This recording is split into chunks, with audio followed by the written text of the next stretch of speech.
سیدنا ابو ہریرہ رضی اللہ تعالیٰ عنہ سے روایت ہے کہ رسول اللہ صلی اللہ علیہ وآلہ وسلم نے فرمایا،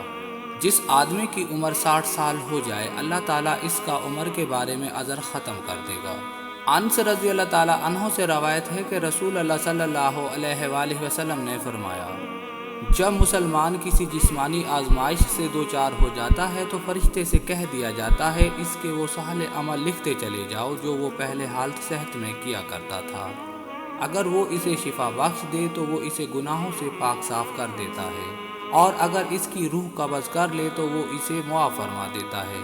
اور وہ اس پر رحمت فرماتا ہے۔ رسول اللہ صلی اللہ علیہ وآلہ وسلم نے فرمایا، عمر کو نیکی کے سوا کوئی چیز نہیں بڑھاتی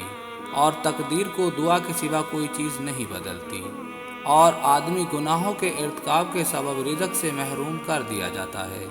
عقبہ بن عامر رضی اللہ تعالیٰ عنہ بیان کرتے ہیں، رسول اللہ صلی اللہ علیہ وآلہ وسلم نے فرمایا،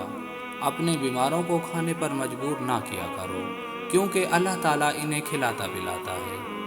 ابو سعید اور ابو ہریرہ رضی اللہ تعالیٰ عنہ سے مروی ہے کہ ان دونوں نے رسول اللہ صلی اللہ علیہ وآلہ وسلم سے سنا،